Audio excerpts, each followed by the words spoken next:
Sports Snippets, Dennis Sullivan, how are you? Hope all is well. Here to talk once again about the Miami Heat. I got the snippets board behind me. I got the relatively new Heat poster. Going to break down the game Friday night that has just basically ended hours ago. And that, of course, was a loss by the Miami Heat, 118-103. To the Atlanta Hawks, and want to share my thoughts, my feedback, and my comments as we look into this two-game series, really, with the Chicago Bulls. So before we get started, guys, if you do like the content, of course, of this particular video, go ahead, hit that thumbs up. That would be awesome. And also consider subscribing to my channel, Sports Snippets with Dennis Sullivan. Go ahead, hit that notification bell as well. And that would, of course, alert you to future videos. So let's get started, everyone. Got some main points here to discuss I want to talk about. Basically, this was not a very pleasant game to view if you're a Heat fan. Excuse me, something about Friday nights, because the last two Friday nights, plain and simple, have not gone well. Because we had that loss in Minnesota to the worst, at that time, team with the worst record in the NBA, in the Timberwolves. And then we had a loss to the Atlanta Hawks, which on the surface was not that bad, considering the Hawks are a team that even had a slightly better record than the Miami Heat. But there are some pretty big concerns after this one. No hiding that. I can't hide this, that there are some concerns. Heat's still looking good for the playoffs, though. So it depends on how you want to look at this. There's still time to fix up some of these issues, some of these concerns. There is still time. That's good. The Heat, in all likelihood, are going to make the playoffs. I mean, that's also good. But the bad news is the manner in which they lost. I didn't like that part at all. That was not good. And of course, the seeding, meaning Heat, yeah, they're looking good for the playoffs, but the more and more time keeps to be going on, and the more each game is played, the more it looks like, yeah, the Heat will make the playoffs, but as a low seed, so we really don't want that either. So to get right into it, guys, what does the number 2 represent in this particular game? Well, I'll tell you what, it represents that the Atlanta Hawks didn't have their 2 best players in this game. In Trae Young, who's basically their franchise player. I mean, that is the future of the Atlanta Hawks, is guard Trae Young, one of the bright young stars in the NBA. And their other star player, who is a rebounding machine, leading the NBA in rebounding, Clint Capela, he did not play in this one either. And the Hawks still out-rebounded the Heat by 8. I mean, it wasn't a tremendous rebounding advantage, but they still out-rebounded the Heat 38-30 Friday night. So the number 2 is not a very friendly number to the Miami Heat right now when we talk about this loss to the Atlanta Hawks. For D, we all pretty much know what D stands for, right? Defense. Defense was not a strength whatsoever for the Miami Heat on Friday night. They would allow over 60 points in the first half. Didn't come up with any stops when they needed them. They were playing a banged-up Hawk team, as just mentioned. Their leading scorer is out, and you still allowed 118 points, not coming up with any stops. What is up with that? I mean, yeah, the Heat would come up with a few, with stops on certain possessions, but when they really needed them in the second half, it just wasn't happening. If you look at the team stats in this game, the only real advantage the Hawks had was a relatively small advantage on the boards. I mean, they still out-rebounded them by 8. I mean, that's somewhat significant, but not a major gap in rebounding. But the Heat just couldn't stop the Hawks. Which leads me to point number 3, the Hawks. Let's talk about the Hawks for a second, guys, because let's be honest. Friday night's game was all about the Atlanta Hawks. It really, as I wear my Miami Heat hat and have my Miami Heat poster, This game wasn't about the Heat at all. This game was about the Atlanta Hawks digging deep, doing what they needed to do to win a key Eastern Conference game against a team with the winning record in the Heat, against a team that won the Eastern Conference, went to the NBA Finals last year in the Miami Heat, without their two best players.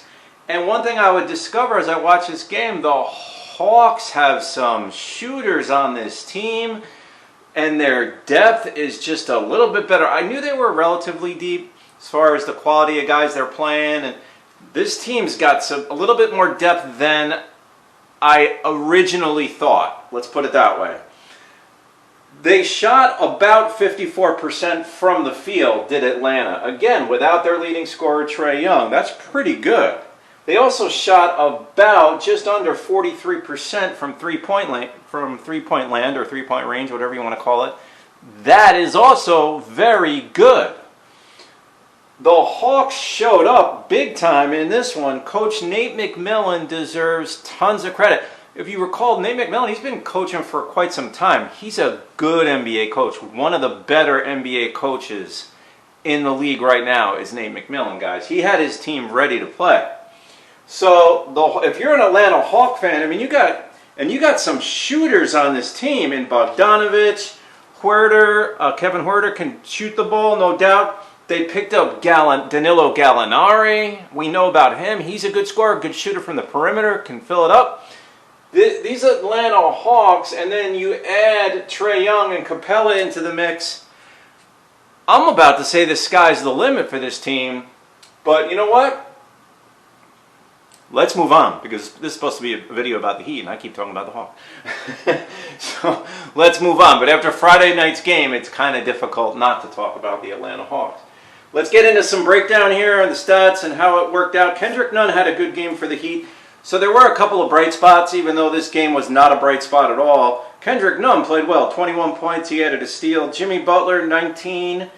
He would add 7 assists, 3 steals, and a block. Bam Adebayo would add 16 points, 3 rebounds, 5 assists. He did have 3 steals, did Bam, which is very good, and a block. He had no rebounds at the half. How does that happen? He played something like 15, 16 minutes in the first half. Bam had no rebounds. Atlanta's leading rebounder nowhere in sight, not playing during the game. How does that? I don't understand. Like, how does that happen? Trevor Ariza continues to play well. Trevor Ariza has been a nice addition. He had a double-double. 13 points, 10 rebounds. He added a steal. Duncan Robinson, 13 points and 5 rebounds. The Heat bench was not that great. I mean, Tyler Hero played pretty well. He had 12 points. Dwayne Dedmon added 6 points and 3 rebounds, along with 2 steals. Dragic was very quiet, not very involved. 3 rebounds. Make that 1 rebound. 3 points, 1 rebound, 2 assists. Andre Iguodala, this is one of those games where he doesn't score, but he still had a positive impact. 2 rebounds, 3 assists, and Andre Iguodala had 3 blocks in this game. Very impressive. For the Hawks, Bogdan Bogdanovich, upcoming star. This guy can play. And we know about his brother who plays for the Utah Jazz, who's also very good. This Bogdanovich had 21 points, 3 rebounds, 8 assists, and a steal. I mean, I was watching this one after work Friday night.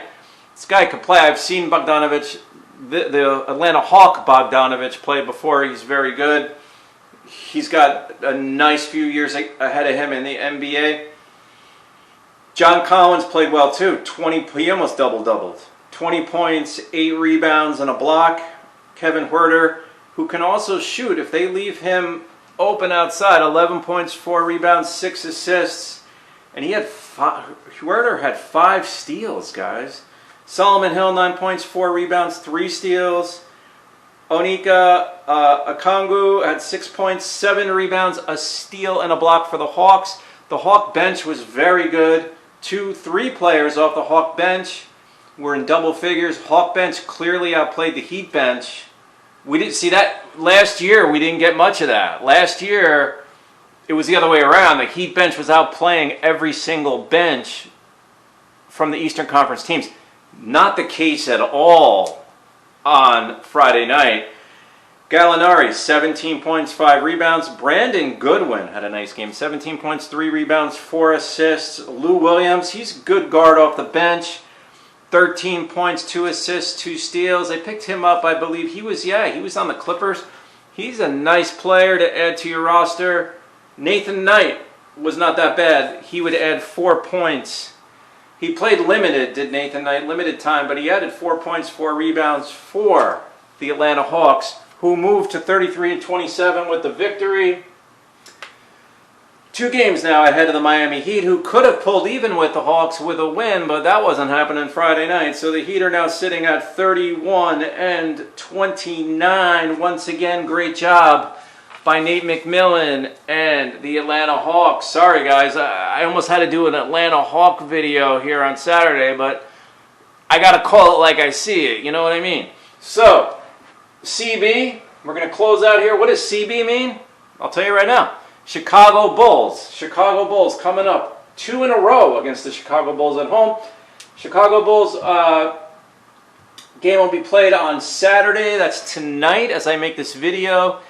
And also on Monday the 26th. So Saturday the 24th, Monday the 26th. 2 games against Chicago Bulls. Very important games for the Miami Heat as we head towards the home stretch of this 2021 season. So, let me know what you think. Comment below. What's going on here, guys? What is going on here? Should I change this poster to Atlanta Hawks? I'm just kidding. I'm just kidding.